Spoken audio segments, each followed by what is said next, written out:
She was humiliated during the speech for wearing ripped clothes. They laughed, booed, and told her to get off the stage. But a humble millionaire appeared among the guests, and his attitude shocked everyone and turned the game around that night. If this story interested you, don't forget to subscribe to our channel and tell us which city you're watching from. We'll continue. The community hall was decorated with simplicity: artificial flowers on the walls, white plastic chairs lined up in rows, and soft instrumental music filling the space. It was a special day for the graduates of the Technical Business Administration course, but for Emily Sanders, it was much more than that. It was the fulfillment of a dream built with sacrifice and perseverance. Standing in front of the small bathroom mirror in her home in the outskirts of town, Emily adjusted for the last time the blue dress that had belonged to her mother. The worn fabric and the small tear on the side, disguised by improvised stitching, silently told stories of a life of struggles. Her fingers trembled as she tried to give a final touch to her brown hair, tied in a simple bun. "Mommy, you look beautiful," exclaimed Tyler, her 6-year-old son, who watched her from the doorway holding his inseparable toy airplane. The toy, like so many other things in their lives, was broken, but Tyler held it with the same affection as always. "You're going to be the prettiest princess at the party." Emily smiled, swallowing the tears that threatened to smudge the simple makeup she had applied. She looked at the borrowed shoes she would wear, a mismatched pair where one pinched too much and the other was visibly worn. But there was no alternative. It was what she had managed to get from Mrs. Betty, her longtime neighbor. On the way to the graduation ceremony, inside the crowded bus, Emily held Tyler's hand firmly while recalling every moment that had brought her here. The early mornings selling empanadas at traffic lights, the night studying after her son fell asleep, the moments when she almost gave up, but the memory of her mother kept her strong. Upon arriving at the hall, the first strange looks began. Emily tried to ignore the whispers and giggles from some classmates, especially from Victoria Prescott, the daughter of an influential local politician who made no effort to disguise her contempt. "Look who decided to show up," Victoria whispered to her group of friends, pulling out her latest model cell phone. Did she confuse graduation with a charity bazaar? Emily felt her face burn but kept her head high. Tyler squeezed her hand tighter, as if feeling his mother's anguish. That's when she found the letter she had discovered inside the box where she kept her mother's dress. She had reread those words so many times that she knew them by heart. "Wear this dress when the world tries to make you forget who you are." Among the guests, a man observed the scene with particular interest. Richard Andrews, a well-known businessman in the region, kept his eyes fixed on Emily, not because of the obvious contrast between her appearance and the other graduates, but because of something he saw beyond the simple clothes and uneven shoes. "Mommy," whispered Tyler, adjusting the improvised bow tie around his neck, "today is the day you'll become a star." Emily smiled at her son, feeling renewed strength grow within her. The words from her mother's letter echoed in her mind as she walked to her place among the graduates. The dress might be worn, the shoes might be borrowed, but her dignity that no one could take away. The ceremony began promptly at 7 o'clock. The director of the Technical Institute, Mr. Martin, began his speech about perseverance and overcoming obstacles, words that seemed to echo directly in Emily's story. Meanwhile, Victoria didn't miss the opportunity to record each moment of her classmates' embarrassment, sharing photos on social media with malicious captions. "Graduate or beggar, you be the judge," she wrote in her latest post, which was beginning to gain likes and derogatory comments from her followers. The group of friends around her laughed discreetly, exchanging complicit looks in their cruelty. Richard Andrews, seated a few rows behind, observed everything with a mixture of indignation and fascination. Something in Emily's posture, in the way she maintained her dignity, even in the face of veiled mockery, touched him deeply. He remembered his own mother, Mrs. Rose, who had raised 3 children alone, taking in laundry to make ends meet. "James," he called discreetly to his personal assistant, "I want you to find out everything about that graduate, the one in the blue dress with the boy with the toy airplane." Tyler, oblivious to the adult's malice, played with his broken airplane, making it fly imaginarily between the chairs. Occasionally he looked at his mother with absolute admiration, as if she were really a princess from the fairy tales she used to tell him before bedtime. The moment for the diploma distribution was approaching, and Emily felt her heart accelerate. The malicious words were beginning to weigh on her, and she seriously considered running away. She went to the bathroom, trying to contain the tears that finally threatened to fall. She looked at herself in the mirror and saw her mother's reflection in the blue dress, remembering all the times she had seen her face adversities with her head held high. "You would be proud," she whispered to the reflection, carefully wiping away her tears. When she returned to the hall, a surprise awaited her. Director Martin was on stage, with an envelope in his hands and a warm smile on his face. "Before we begin the diploma distribution, I would like to make a special announcement," he began, causing all those present to pay attention. "This year, our faculty has chosen a student to be the class speaker.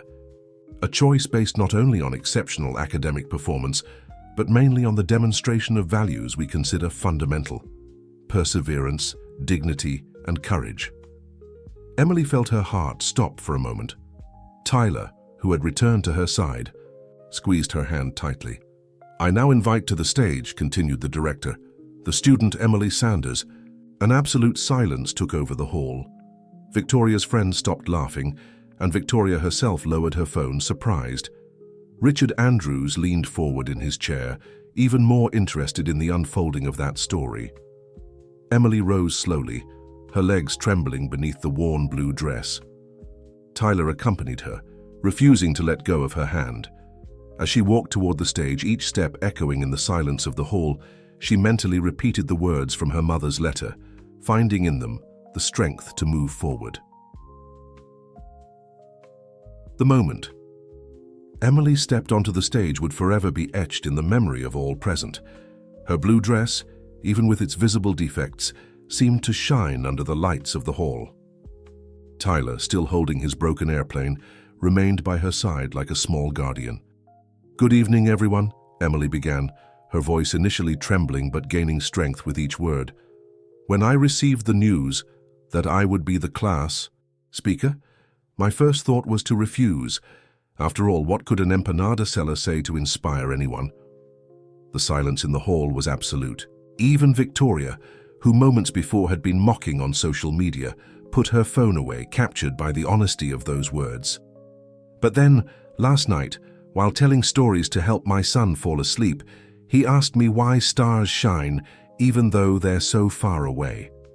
And that's when I understood what I needed to say today. Emily paused, looking at the attentive faces watching her. Richard Andrews, in particular, leaned even further forward in his chair, completely absorbed by every word. "Each of us here is like a star. No matter how distant our dream seems, how dark the night around us, we have within us the ability to shine.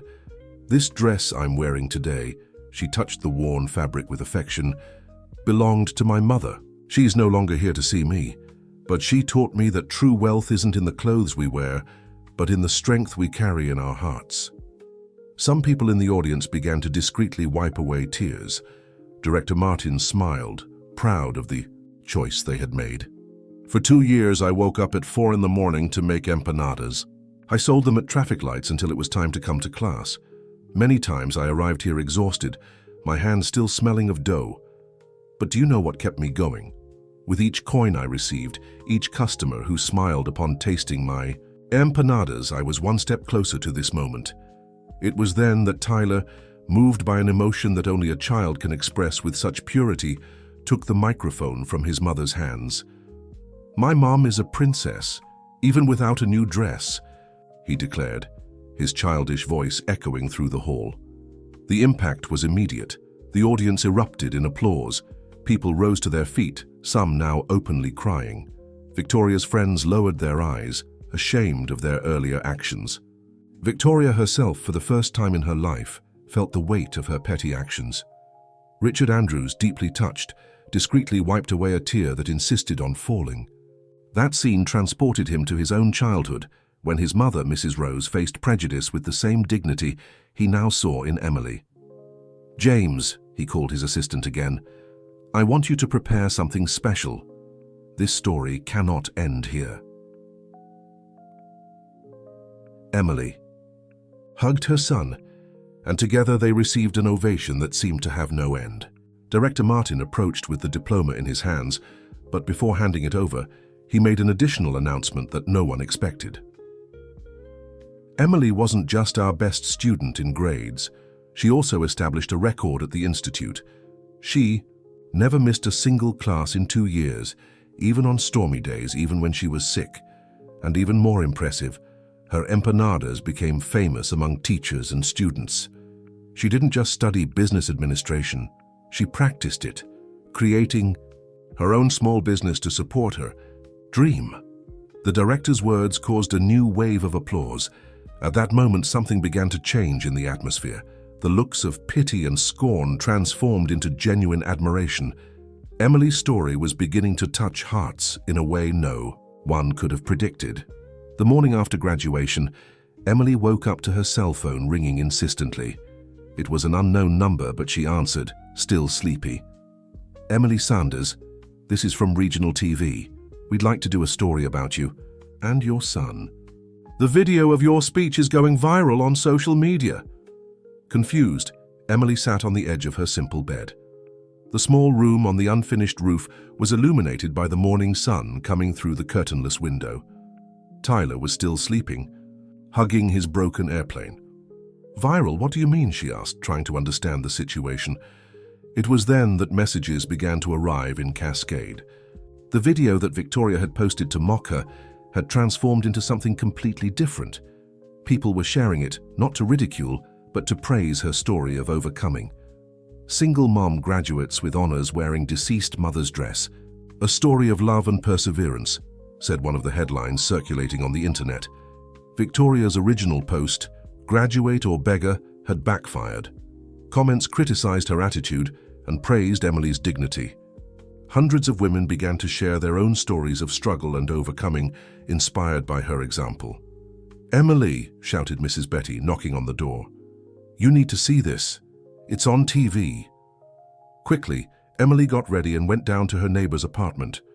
On the small television, a report about the previous night's graduation was playing. Someone had filmed the entire speech, including the emotional moment when Tyler took the microphone. "Mom, look, that's us on television," exclaimed Tyler, who had woken up with the commotion and was now jumping excitedly at seeing his image on the screen. The phone wouldn't stop ringing. Journalists, television shows, magazines, everyone wanted to tell her story. But it was one call in particular that caught Emily's attention. "Ms. Sanders," said a polite male voice, "this is James, assistant to Mr. Richard Andrews. He would like to arrange a meeting with you." Emily hesitated.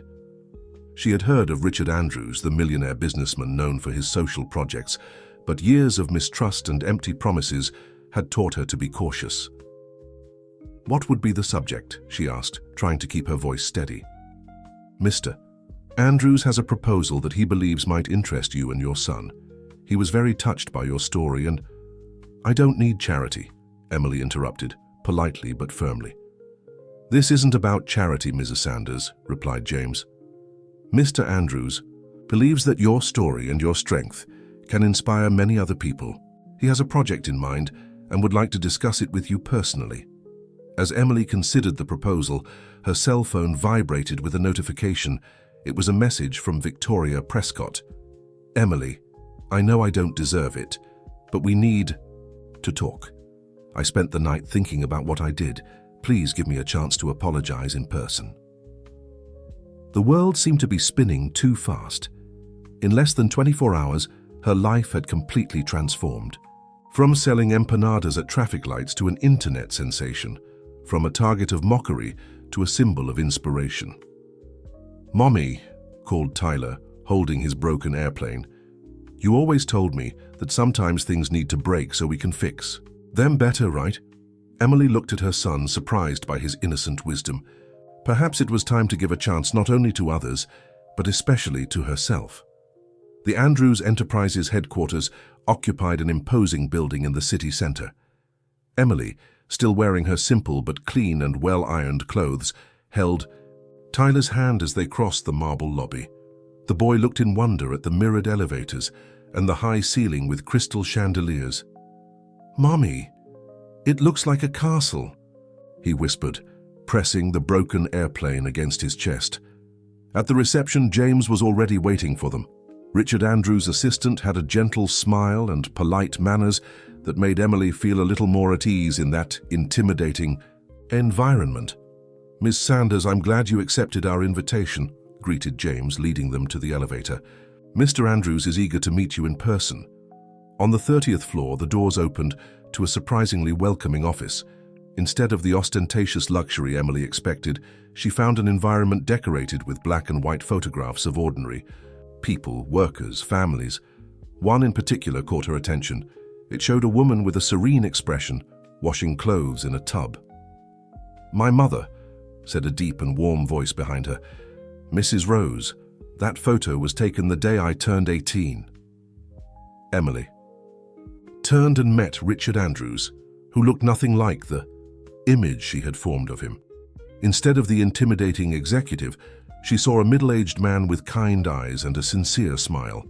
He wore a simple suit and had slightly calloused hands, marks of a past of manual labor that he made no effort to hide.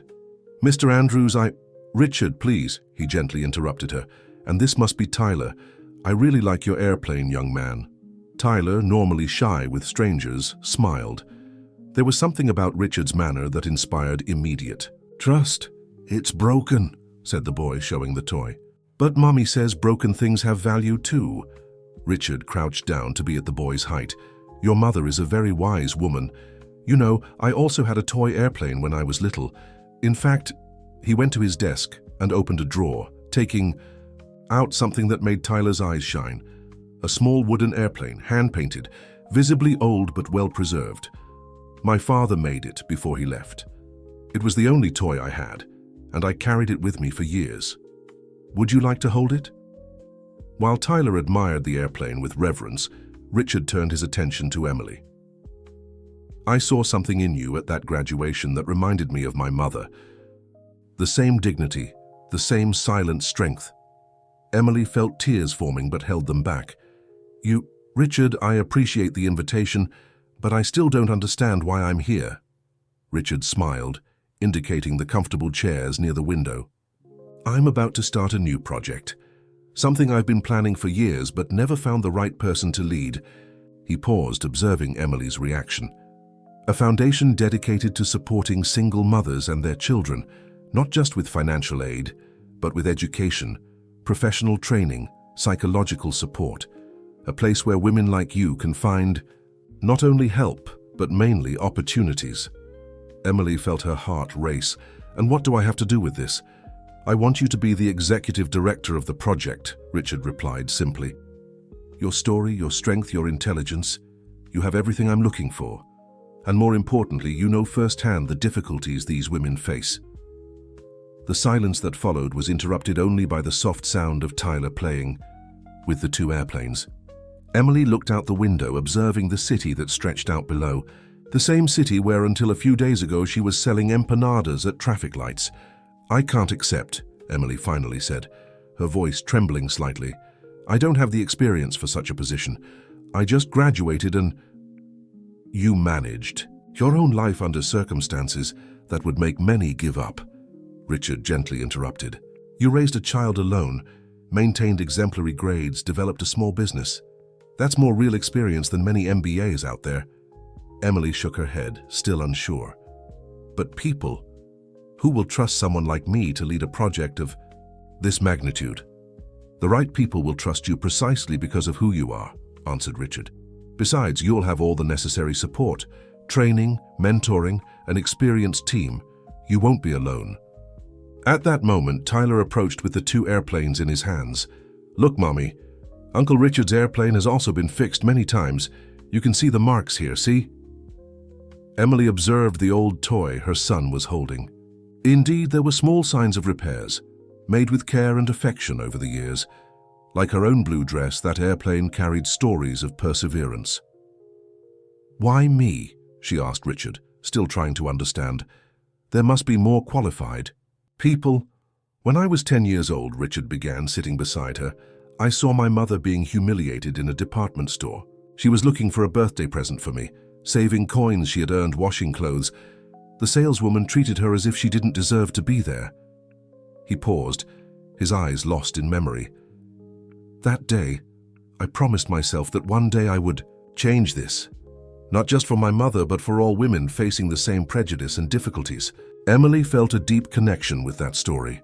How many times had she herself felt the judging looks, the veiled contempt? The foundation will be called Rose Hope, continued Richard, in honor of my mother and all mothers who, like her, you, transform difficulties into strength. It was then that James entered the room discreetly. Sorry to interrupt, but I thought you should see this. He turned on the plasma television on the wall. It was a variety show, and they were showing the graduation video. Social media was exploding with messages of support. Women from all over the country were sharing their own stories of struggle and overcoming, inspired by Emily. Princess Mom is among the most commented topics, explained James. Your story is touching thousands of people. Emily watched the images on the screen, still trying to process everything that was happening. Tyler approached and held her hand. Mommy, remember what you always tell me before I go to sleep, that we don't need wings to fly, we just need to believe? Her son's words hit Emily like a revelation. She looked at the blue dress she still carefully kept at home, at the broken airplane in Tyler's hands, at the photo of Mrs. Rose on the wall. Each piece seemed to fit into a puzzle bigger than herself. If I accept, she finally said, I want one condition. Richard smiled, as if he already expected this. And what would that be? I want part of the project to be dedicated to creating a network of small entrepreneurs, people who, like me, have dreams and willpower, but need a real opportunity. The Faux Cafe in the shopping mall was almost empty at that morning hour. Emily sat at a discreet table, nervously adjusting the strap of the simple purse she carried. Tyler was at school, a new school, now that things were starting to improve. Richard had insisted on helping with the enrollment, saying it was part of the benefits package of her new position at the foundation. Victoria Prescott entered the cafe exactly at 9 o'clock. She was different from the arrogant girl at graduation. Her face showed fatigue and a humility that Emily had never imagined. Seeing in her, "Thank you for agreeing to meet me," said Victoria, sitting down. Her hands trembled slightly as she held the coffee cup that the waiter brought. Emily observed her former classmate in silence. The last weeks had been turbulent for the Prescott family. Victoria's father, an influential politician, was facing investigations into overpriced contracts, and the family company had several contracts suspended. "I didn't know how to apologize to you," continued Victoria, her voice choked. "What I did at graduation, me posting those photos, making fun of your situation, it was cruel and childish." "Why did you do it?" asked Emily, her voice calm but firm. Victoria took a deep breath, tears beginning to form in her eyes. "Because I was empty. I always had everything money could buy, but never had to fight for anything. Mocking others was my way of feeling superior, of hiding my own insignificance." Emily took a napkin and offered it to Victoria, who was now openly crying. "You know what's ironic?" continued Victoria, wiping away her tears. "Now that we're going through difficulties with my father's problems, I finally understand the value of things. For the first time in my life, I'm feeling afraid of the future." "Fear isn't necessarily bad," replied Emily softly. "Sometimes it teaches us to be stronger." Victoria looked at Emily with genuine admiration. "How do you do it? How can you be so kind to me after everything I did?" "Because holding grudges only hurts ourselves," said Emily, remembering her mother's words. "And because everyone deserves a second chance when they're truly sorry." It was then that Victoria took something from her purse, a folder with documents. "I wanted to show you something. After everything happened, I started researching stories of overcoming. I found dozens of women like you, single mothers who managed to succeed despite all the difficulties." She opened the folder, revealing reports, statistics, and studies on female entrepreneurship and social support programs. "I know you're involved with Mr. Andrews' new project, the Rose Hope Foundation, and I'd like to help, if you'll let me." Emily felt her heart soften even more. What do you mean? My training is in digital marketing. I can help promote the project, create awareness campaigns, give visibility to the stories of these women. I don't want payment. I want to do this as a volunteer, as a way to start fixing my mistakes. A silence established between the two women. Emily thought about how life takes turns, how the one who had humiliated her before was now there, asking for a chance at redemption. You know, Victoria, Emily finally said, there's one thing I learned selling empanadas at traffic lights. Sometimes people just need someone to believe in them. Does that mean show up Monday at the foundation? Let's see what you can do to help other women find their way. Victoria's tears were now of gratitude. Outside the cafe, the morning sun was shining more brightly, as if approving that moment of reconciliation and new beginnings. The headquarters of the Rose Hope Foundation began to take shape in a renovated old warehouse in the outskirts of the city. Emily insisted it be there, close to the people who really needed help. Richard not only agreed but became enthusiastic about the idea. People need to feel that this place belongs to them, explained Emily during a meeting with the team. It can't be just another intimidating building in the city center. The space was being transformed into something welcoming and functional. Rooms for professional courses, a dedicated space for children while mothers studied or worked, an industrial kitchen for culinary and entrepreneurship classes. Every detail thought out from the real experience of someone who knew the needs. Victoria had surprised everyone with her commitment. Her digital marketing skills were fundamental in giving visibility to the project. She created a series of videos telling stories of overcoming, starting with Emily herself. We need to show that it's not about charity, Victoria insisted in her presentations. It's about opportunity, dignity, and transformation. Tyler was adapting well to the changes. In the new school, he quickly made friends, and his grades were excellent. His broken airplane now shared space on the shelf with books and other toys, but it was still his favorite. You know, Mom, he said one night as Emily was putting him to bed, I think the airplane isn't broken anymore. It's just different, like us. Richard had become a constant presence in their lives. At first, Emily maintained a certain distance, fearing to create expectations or misunderstandings. But there was something in the way he interacted with Tyler, in the respectful way he treated everyone, that gradually broke down her barriers. One afternoon, while supervising the installation of computers for the Foundation's IT lab, Emily found Richard sitting alone in the cafeteria, looking at an old photo. "May I?" she asked, indicating the chair beside him. Richard smiled, showing her the photograph. It was him as a child beside his mother, Mrs. Rose. Today marks 15 years since she passed. I always wonder if she would be proud of what I'm doing. Emily gently touched his arm. I'm sure she would.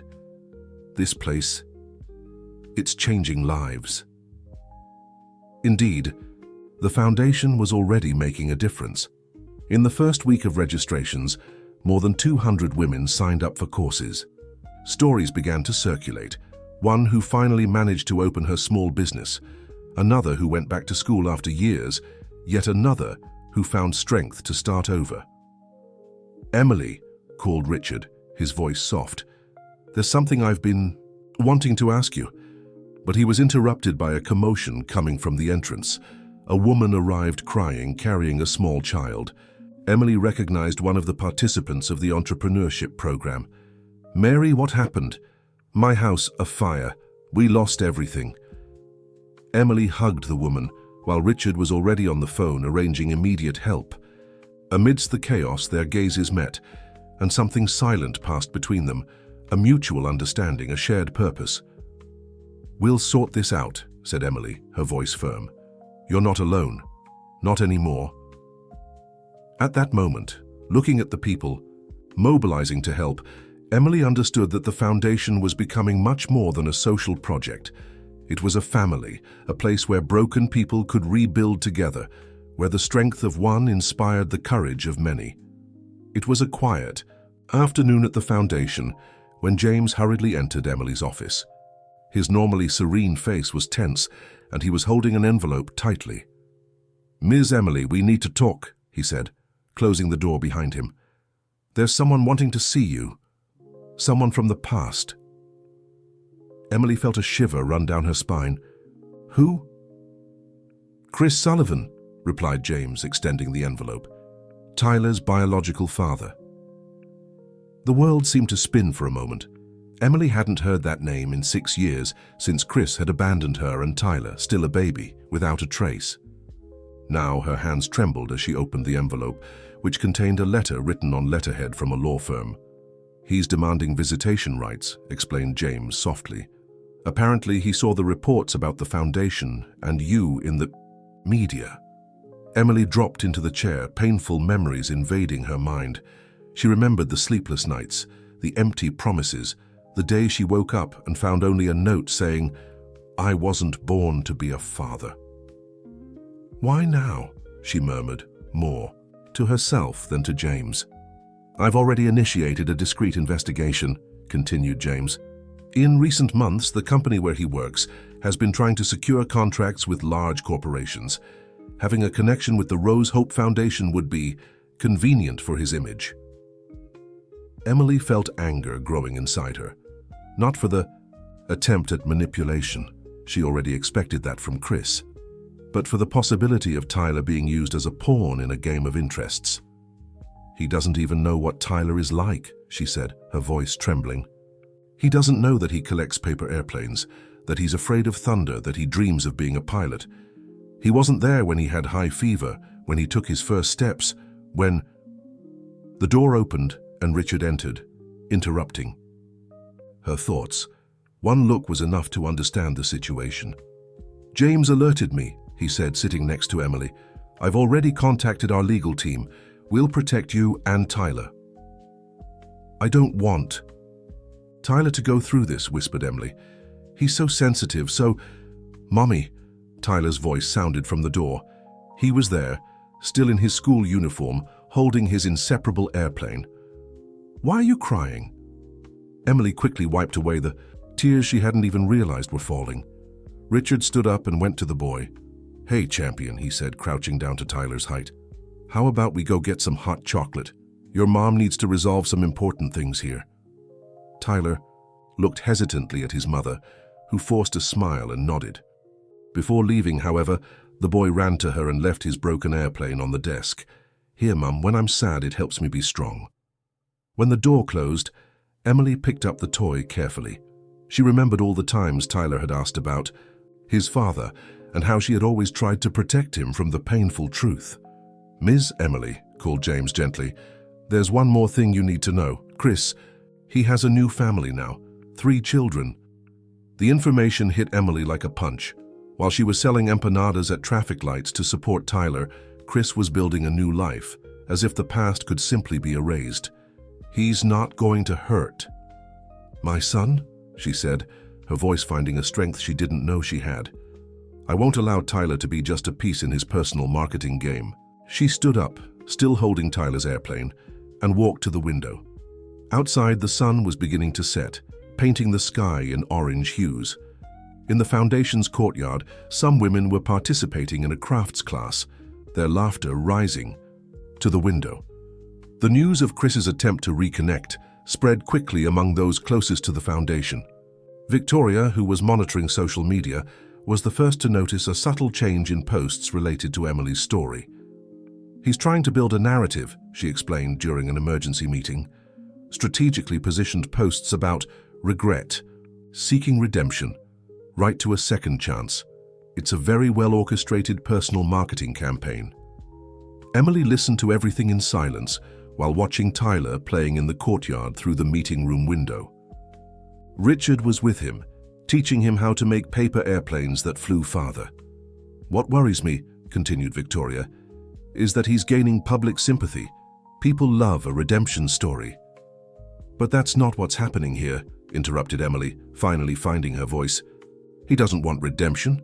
He wants to use my son as a marketing tool." It was then that Mrs. Betty, who now worked in the foundation's kitchen, asked permission to speak. Her voice, normally cheerful, was serious. "Emily, my child, remember, when you arrived in our neighborhood, Tyler had just been born. You had nothing but that old bag and a lot of fear in your eyes. But you had something else too. You had dignity. The older woman stood up, walking over to Emily. I watched you grow. I watched you fight. I watched you transform pain into strength. This man, he has no right to show up now and try to reap what he didn't sow. Richard, who had just entered the room, added, Our legal team is clear. He voluntarily abandoned, never contributed child support, never showed interest in 6 years. Legally, his position is fragile. But it's not just that, he continued, sitting next to Emily.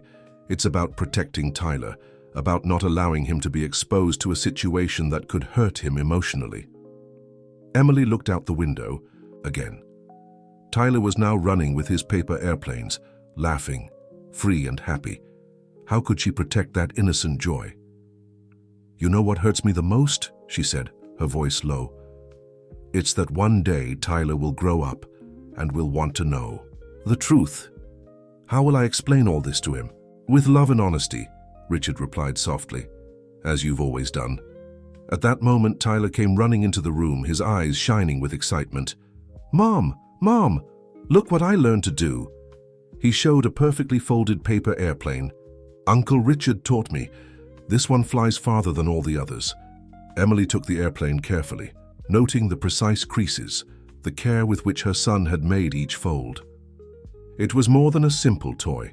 It was a symbol of how true love is built in small moments, in constant presence, in simple gestures of affection. It's beautiful, my love, she said, kissing her son's forehead. Do you want to teach me how to make one like it? As Tyler animatedly explained the step-by-step, Emily felt a certainty grow in her heart. Chris could have all the lawyers in the world, all the marketing strategy, all the money, but he would never have what she and Tyler had built together. He would never understand that true love can't be bought, can't be forced, can't be won with manipulation. Uncle Richard, Tyler suddenly called, are you staying for dinner tonight too? Grandma Betty said she's making that pasta you like. The innocent request made everyone smile. This was how a real family was built, not by obligation or interest, but by choice, by love, by presence. The day dawned cloudy, as if the sky sensed what was to come. Emily arrived early at the E Foundation, her heart heavy with the meeting that would take place in a few hours. Chris had insisted on a meeting through his lawyers, and after much discussion she agreed, but on her terms, in her territory. Everything is prepared, assured James, checking the security details once more. Richard will be in the next room and we have cameras recording everything. Emily nodded, nervously adjusting the simple necklace she wore, a gift from Tyler on the last Mother's Day, bought with the savings from his allowance. Her son was safe at school, unaware of what was happening. At 10 o'clock sharp, Chris entered the meeting room. He was different from what Emily remembered, older, more polished, wearing an expensive suit that seemed to scream status. His eyes, however, remained the same, cold and calculating. Emily, he began, his voice studiedly soft. You look different. What do you want, Chris? She asked directly, keeping her voice firm. I want to meet my son, he replied, rehearsing, an expression of regret. I have that right. Right? Emily felt indignation rise. What right is that which you remember you have after 6 years, after you saw our story in the media? Chris adjusted his tie, visibly uncomfortable with the direct confrontation. People change, Emily. I have a new family now. I've matured. Tyler deserves to know his father. Tyler already has a family, replied Emily. A family that loves him, that is present, that truly knows him. It was then that Chris changed tactics, his face hardening. I came here out of courtesy, but I can resolve this legally. I have resources now. And I have the truth, Emily countered, picking up a folder on the table. I have every unanswered letter I sent in the first months, every record of ignored contact attempts, every receipt for expenses I faced alone. She opened the folder, revealing meticulously organized documents. But you know what else I have, Chris. I have the drawings that Tyler made over the years.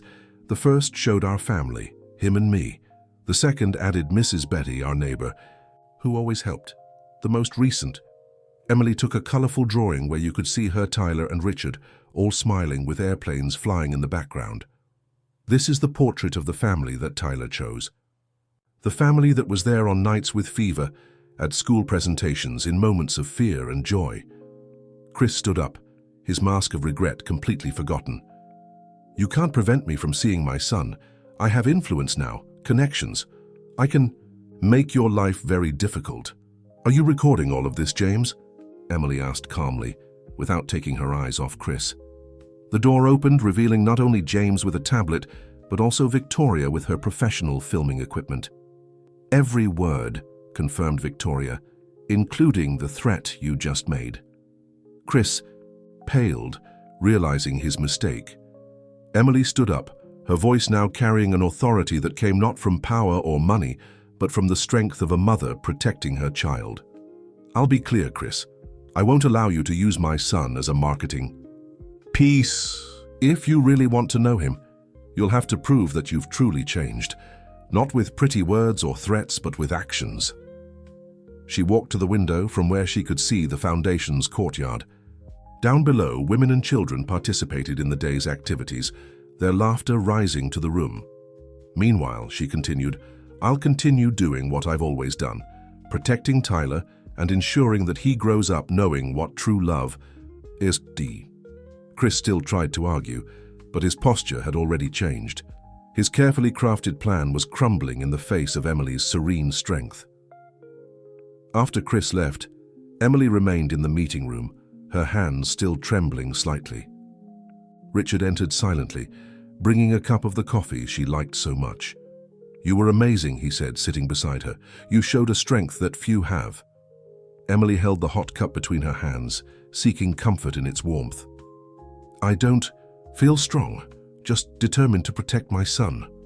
Sometimes that's what true strength is, Richard replied softly. Then, after a moment of hesitation, he continued. Emily, there's something I've been wanting to tell you for some time. But they were interrupted by a commotion coming from the courtyard. They ran to the window and saw something that warmed their hearts. The women of the foundation had organized a surprise presentation. Dozens of children, including Tyler, were releasing colorful paper airplanes into the air, creating a spectacle of colors against the now clearer sky. Look, Mom, shouted Tyler from below, waving excitedly. We're making a rain of hope. Emily felt tears come to her eyes, but this time they were tears of joy. Each colorful airplane represented a dream, a possibility, a life that could take flight. Come, called Richard, taking her hand. Let's go down. In the courtyard, they were greeted by Mrs. Betty, who coordinated the activity with her maternal manner. Each airplane has a message, she explained.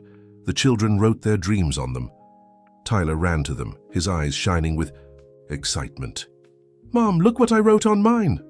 Emily took the blue airplane her son handed her and carefully unfolded it. On it, in a child's neat handwriting, was written, My dream is for our family to always be happy like it is now. Richard, reading over Emily's shoulder, smiled emotionally. It was then that he made a decision. Right there, in the middle of the courtyard, surrounded by paper airplanes and flying dreams, he knelt down.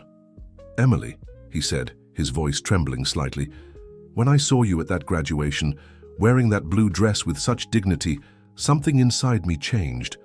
I saw in you the same strength I admired in my mother. Over these months, seeing how you transformed not just your life, but the lives of so many other people, I fell in love, not just with your strength, but with your heart.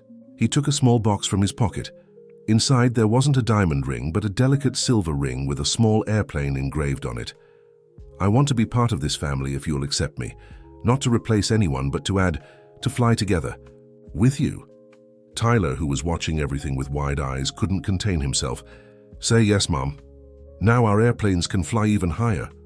Emily looked around, at the women of the foundation who smiled emotionally, at Mrs. Betty who openly cried, at Victoria who filmed everything with tears in her eyes, at her son who radiated happiness, and finally at Richard, who looked at her with so much love. Yes, she replied, her voice choked with emotion. Yes, let's fly together. The courtyard exploded in applause and cheers. Tyler jumped with joy, hugging first his mother, then Richard. More paper airplanes were launched into the air, filling the sky with colors and hope. At that moment, Emily thought of the blue dress stored at home, of her mother's words in the letter, of Tyler's broken airplane that was now a symbol of resistance. She thought about how life could change, how true love could appear in the most unexpected places. The news of the engagement spread quickly through the community. The foundation lived in a contagious atmosphere of joy, with everyone wanting to participate in the wedding preparations. Emily, however, surprised everyone with a special request. "I want it to be here," she said during a meeting with the team, "in the foundation's yard, with all the families that are part of our story." Richard smiled, once again admiring his fiancée's sensitivity. "It's perfect. It couldn't be anywhere else." Mrs. Betty immediately took command of organizing the party. "We'll do something simple but full of meaning," she declared, already making lists in her worn little notebook. The women of the foundation mobilized, each contributing what they knew best. Mary, who had lost everything in the fire and was now rebuilding thanks to the training program, offered to make the flower arrangements. "I'll use wildflowers," she explained emotionally. "They're simple but resilient and beautiful, like our Emily." Victoria, who had completely transformed since her request for forgiveness, was committed to documenting every moment of the preparations. "This story needs to be told," she said. "It's an example of how true love transforms lives." One afternoon, while Emily was organizing some details in her office, Tyler came running in, excited about an idea. "Mom, can I make a surprise at the wedding? My friends from the foundation and I are planning something special." Emily hugged her son, feeling her heart overflow with love. "Of course you can, my love. I'm sure it will be something wonderful."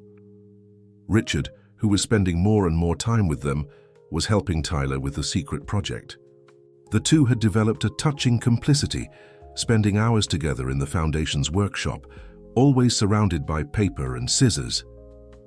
"Just don't tell your mother," Richard would say, winking at the boy.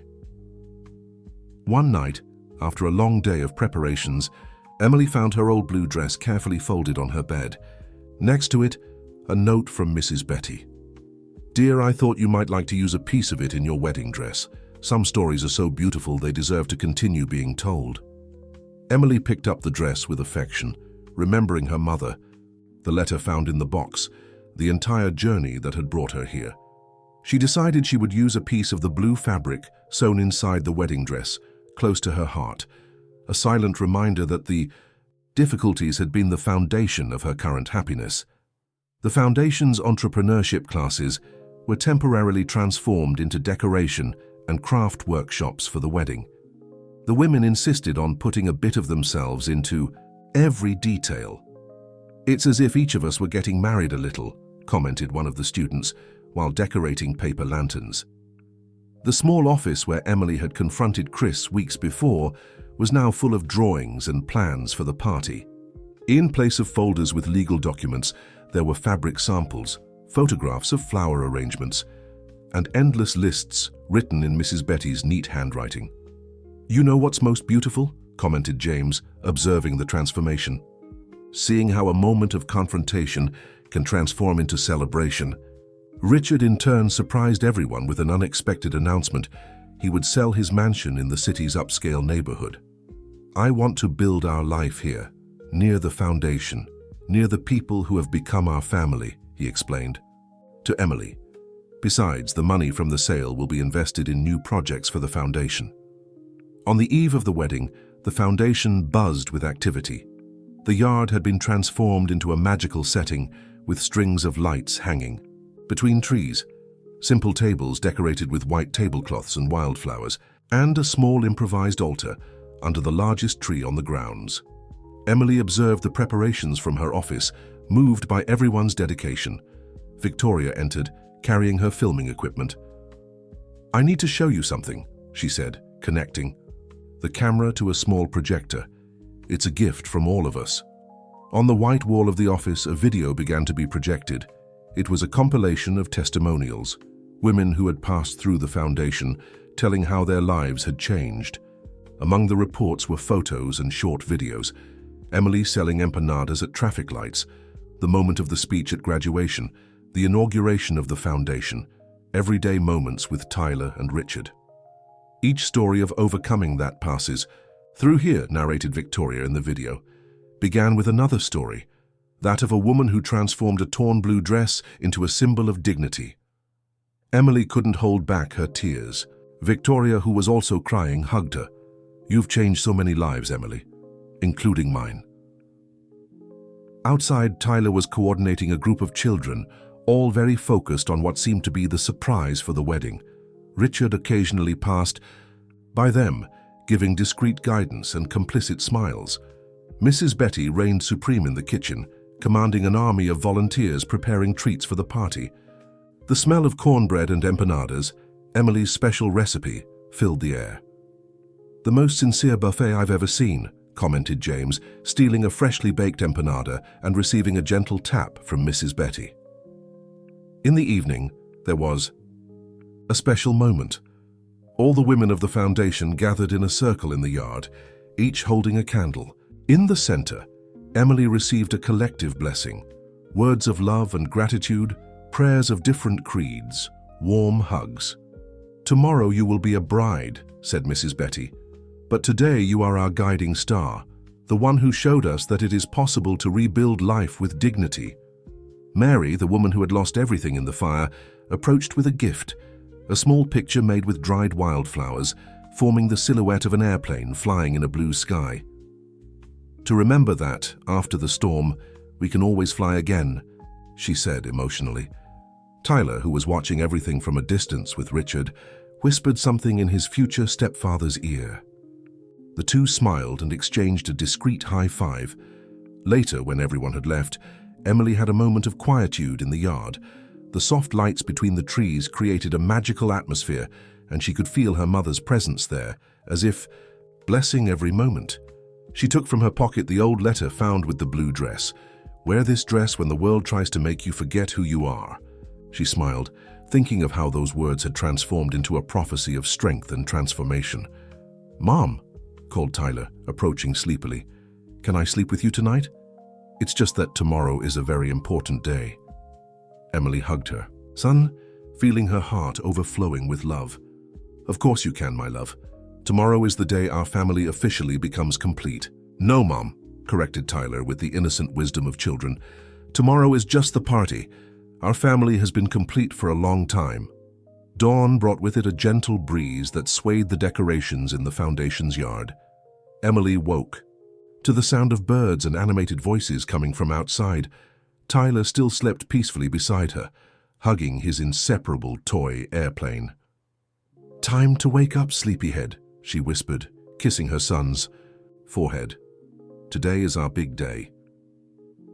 The room that Mrs. Betty had prepared for the bride transformed into a small hub of activities. Women came and went, bringing flowers, helping with makeup, arranging hair.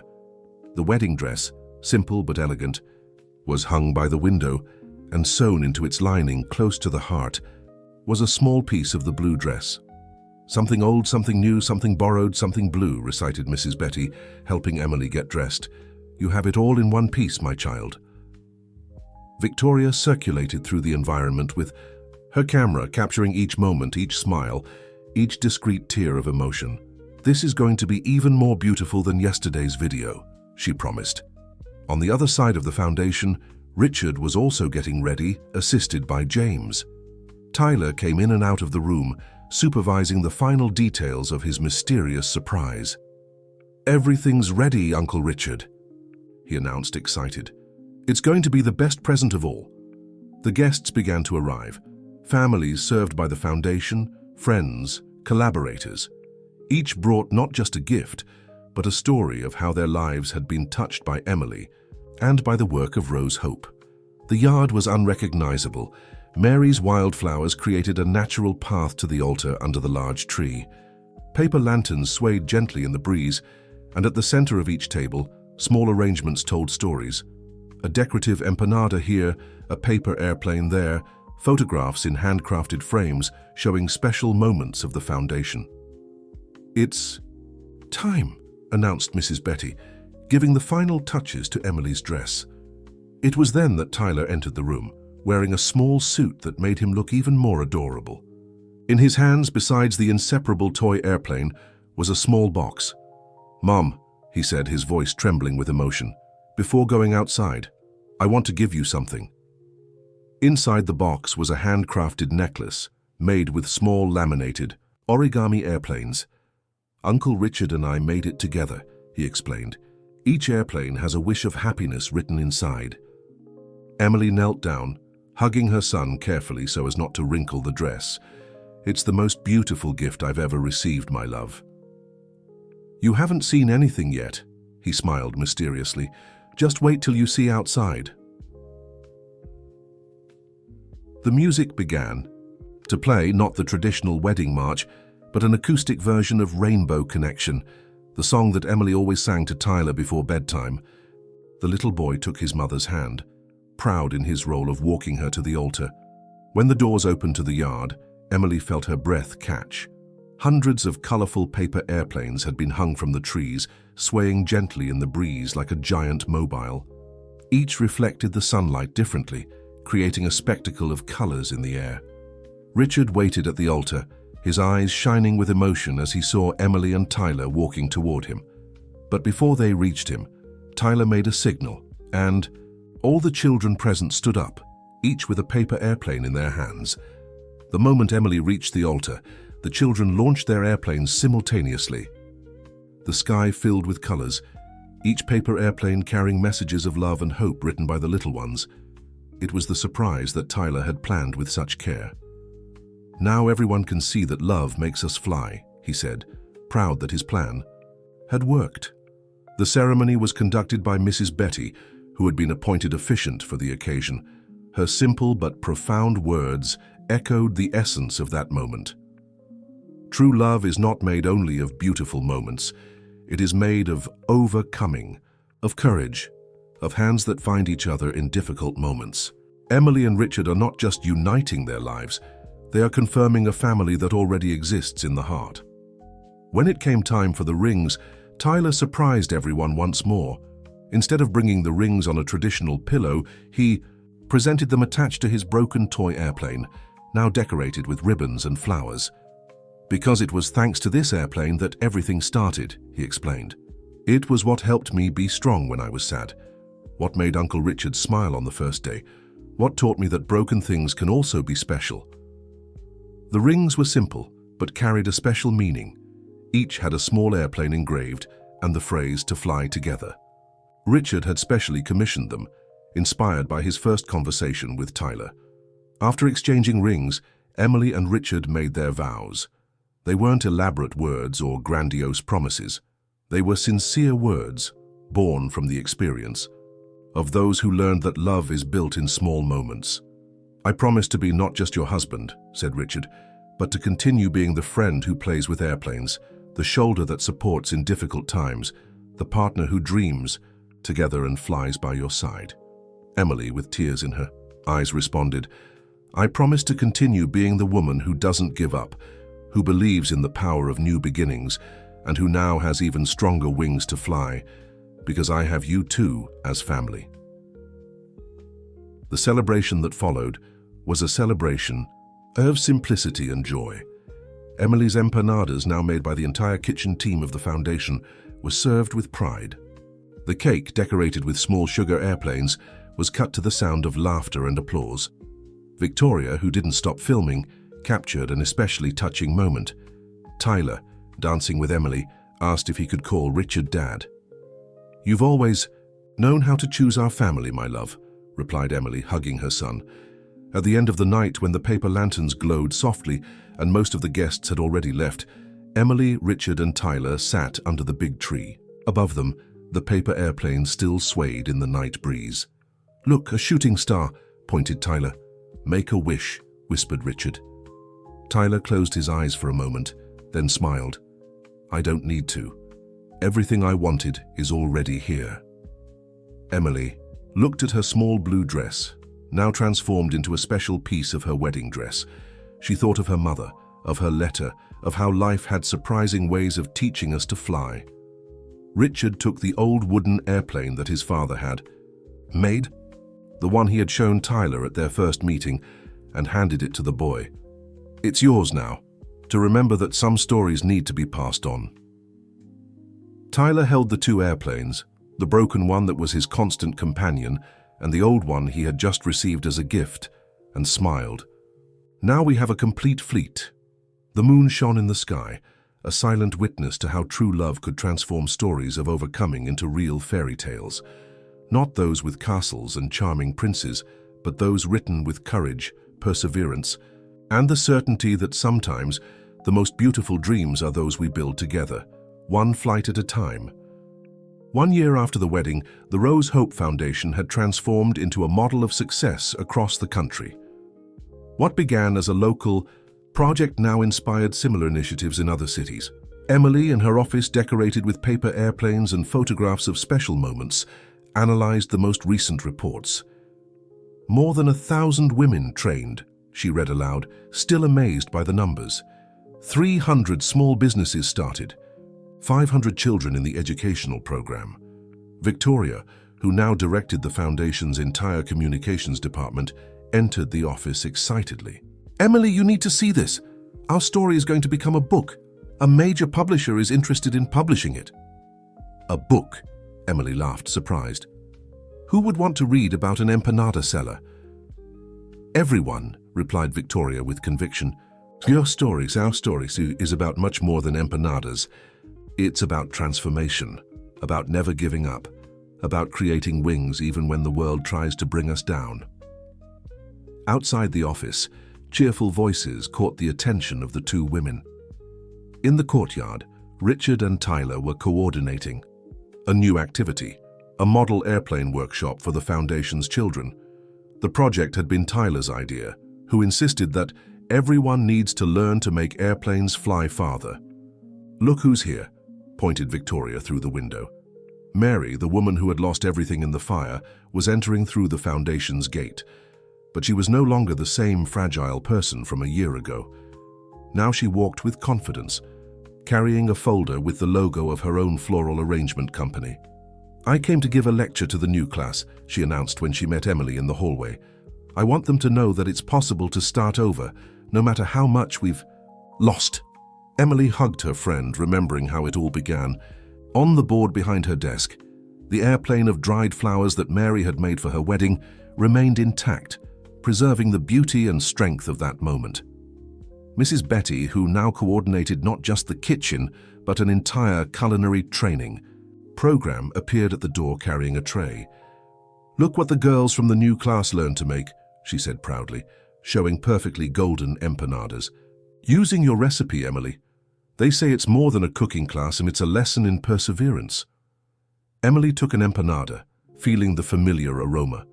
How many mornings had she spent at traffic lights, selling these same empanadas, dreaming of a better future? Now that small symbol of her struggle had transformed into an instrument of transformation for other women. "Mom!" Tyler came running into the office, interrupting her thoughts. "Look what Dad and I made." He was holding a detailed project drawn on graph paper, the plans for a new wing of the Foundation, a space dedicated especially to science and technology classes for children. "We can call it the Aviators Room," he explained, excited. "It'll have telescopes, microscopes, robotics kits, so all children can learn that there are no limits to dreaming." Richard, who had entered right behind his son, hugged Emily from behind. "What do you think? Tyler has revealed himself to be an excellent planner." "I think we have a future engineer in the family," smiled Emily, observing the meticulous details of her son's project. At that moment, James appeared with important news. A delegation from the Ministry of Social Development was on its way to learn about the Foundation's work. They wanted to transform the Rose Hope model into public policy, replicating the initiative throughout the country. The news of the ministerial visit mobilized the Foundation. Everyone wanted to showcase the best of their projects, share their stories of transformation. Emily, however, maintained her usual serenity. "We don't need to do anything different," she said during the preparation meeting. "Let's show our reality, our daily life. That's what makes Rose Hope special." On the morning of the visit, the Foundation's courtyard was in its normal routine. Children playing, women participating in workshops, the smell of fresh bread coming from the training kitchen. Tyler, proud, guided a group of visitors showing his newest creation, an exhibition of airplanes that told the story of the foundation. "This one," he explained, pointing to his old broken airplane, now in a glass dome, "is the first of our fleet. It taught me that sometimes we need to be broken to learn to fly again." The ministerial delegation was especially impressed with the numbers presented by Victoria. Beyond the direct results of the foundation, there was a multiplier effect in the community. Small businesses were flourishing, school dropout rates had decreased, and the average income of the families served had significantly increased. "But the most important thing isn't in the numbers," intervened Emily. "It's in the stories." She led the visitors to a wall full of photographs. There were recorded crucial moments: the graduation with the blue dress, the first day of the foundation, the wedding full of paper airplanes, and hundreds of other stories of overcoming. "Each photograph here represents a transformed life," she explained, "and each transformed life has the power to transform many others." It was then that one of the ministerial advisors approached, eyes moist. "Ms. Emily, I need to tell you something. 20 years ago, I was like many of these women here, alone with a small daughter without prospects. A lady extended her hand to me, helped me to study, to grow. That lady was your mother." Emily felt her heart stop for a moment. The advisor continued, "She worked at the school where I managed to get a place for my daughter. She always said that dignity was our most precious asset. When I saw your story, the blue dress, I knew I had to come personally to know this place." The two women embraced, emotional. Richard, who observed the scene, realized how the cycle of goodness had mysterious ways of completing itself. At the end of the visit, the ministry not only approved the national expansion project, but also announced the creation of a specific public policy for single mothers, inspired by the Rose Hope model. That night, after all the day's events, Emily, Richard, and Tyler sat on the same bench under the large tree where they had married. The paper airplanes from the wedding had been replaced by new ones, made by the foundation's children, each carrying a different dream. "Mom," called Tyler, sleepily leaning on Emily's shoulder, "do you think Grandma is seeing all this from heaven?" Emily smiled, adjusting her son on her lap. "I'm sure she is, my love, and I think she's very proud of how your little broken airplane helped so many people find their wings." Richard took his wife's hand, admiring how she managed to transform each moment into a lesson of love. "You know what impresses me the most? How you never lost your essence. You're still the same Emily of the blue dress, only now your wings are even stronger." "And our family too," added Tyler, almost asleep. Emily looked at the starry sky, thinking about how life had surprising ways of showing us the path. From the torn blue dress to the paper airplanes, from empanada cellar to national inspiration, each moment had been a necessary step on this stairway to the stars. On a spring morning, Emily woke up early with an idea that wouldn't leave her mind. The time had come to revisit the place where it all began. The community hall where her graduation had taken place would be the stage for the first graduation ceremony for the students of the Rose Hope Foundation. "Are you sure?" asked Richard when she shared her plans. "We can do it anywhere else, even at the foundation." "It needs to be there," Emily replied with conviction, "to show that cycles complete themselves, that stories can have new beginnings." The hall was exactly as she remembered. The same white plastic chairs, the artificial flowers on the walls, the instrumental music in the background. But now something was different. The place was filled with women wearing not identical uniforms, but clothes that reflected their own stories, their own struggles and victories. Mary, a graduate of the Floral Entrepreneurship course, wore a dress decorated with small dried flowers, the same ones that had once adorned Emily's wedding. Other women brought elements that told their stories: a personalized apron from the gastronomy class, a handcrafted bag made in the sewing workshops, a brooch in the shape of an airplane. "Look what I found," said Mrs. Betty, bringing an old box. Inside it, carefully folded, was Emily's old blue dress, now transformed into a piece of the Foundation's historical collection. "I thought we could display it today," suggested the lady, "so that everyone remembers where we came from and knows there is no shame in starting over." Tyler, now almost 8 years old, helped organize the ceremony with adorable seriousness. He had insisted on creating a special decoration, an installation with hundreds of paper airplanes, each made by a child from the foundation, forming a large mural that told the story of Rose Hope. "Each airplane is a different dream," he explained, to the arriving visitors. "But together they form one thing, like our foundation family." Victoria, elegant and professional, coordinated the film crew that would document the event. Her own documentary about Emily's story and the foundation had won awards and inspired similar projects in other countries. "Who would have thought," she commented to Emily, that malicious photo I posted at your graduation would transform into such a beautiful story of redemption and transformation." The ceremony was about to begin when an exciting surprise happened.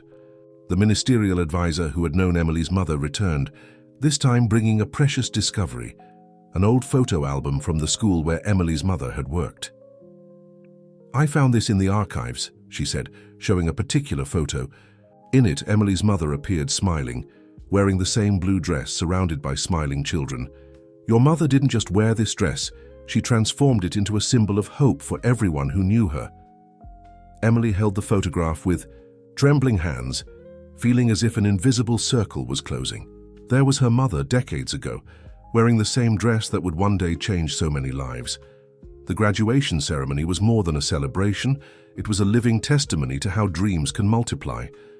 Each graduate who went up on stage carried not just a diploma, but a transformation story that touched everyone present.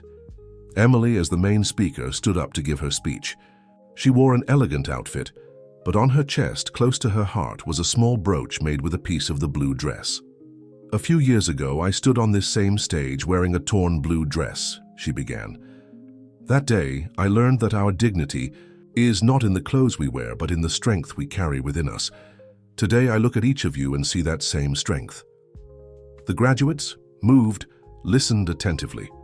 Many of them had started like Emily, alone with small children, big dreams, and limited possibilities. "But I learned something even more important," continued Emily. "I learned that nobody flies alone. Each person in this room is part of a large network of support, of love, of transformation. Each story of overcoming inspires other stories. Each dream fulfilled opens the way for new dreams." It was then that Tyler came onto the stage, carrying a surprise, a large frame covered by a cloth. Beside him, Richard smiled, complicit in the moment. "Mom," said Tyler into the microphone, his voice clear and confident, "remember when I said you were a princess, even without a new dress? Now I want to show how everyone sees you." He removed the cloth, revealing an impressive collage. Hundreds of small photographs formed the image of the old blue dress. Each photo showed a different moment of the foundation: smiles, hugs, achievements, new beginnings. "Each little piece of this photo is a life that you helped transform," explained Tyler, "like that first broken airplane that taught me to be strong." Emily couldn't hold back her tears. Richard hugged her while the entire hall stood up in applause. Mrs. Betty, Victoria, Mary, James, each person there had become part of this story, bigger than themselves. "And it doesn't end here," announced Richard, taking the microphone. "The Rose Hope Foundation is expanding. We're going to open new units in 5 states. The dream continues to grow, flying ever higher." The celebration that followed was a mixture of tears and laughter, of memories and promises. The graduates launched into the air not caps but paper, airplanes, a tradition started by Tyler that had now become the foundation's trademark. At the end of the ceremony, Emily found a moment of quiet. She sat in one of the white plastic chairs, exactly as she had done years ago, and took from her pocket her mother's old letter. "Wear this dress when the world tries to make you forget who you are." She smiled, thinking of how those words had transformed into something much bigger. The blue dress was no longer just a piece of clothing. It was a symbol of hope, of new beginnings, of flight. Tyler approached silently, sitting beside her. He still carried his first toy airplane, now accompanied by the wooden airplane he had inherited from Richard. "You know, Mum," he said thoughtfully, I think I understood why you kept the blue dress. It's not to remember the difficult moments. It's to remember that we can always choose to fly." Emily hugged her son, feeling her heart overflow with love and gratitude. Richard joined them, and for a moment they stayed there, just feeling the strength of that love that had transformed not only their lives, but the lives of so many other people. Outside, the sun was beginning to set, painting the sky with shades of blue that resembled the dress that had started it all. The paper airplane still danced in the gentle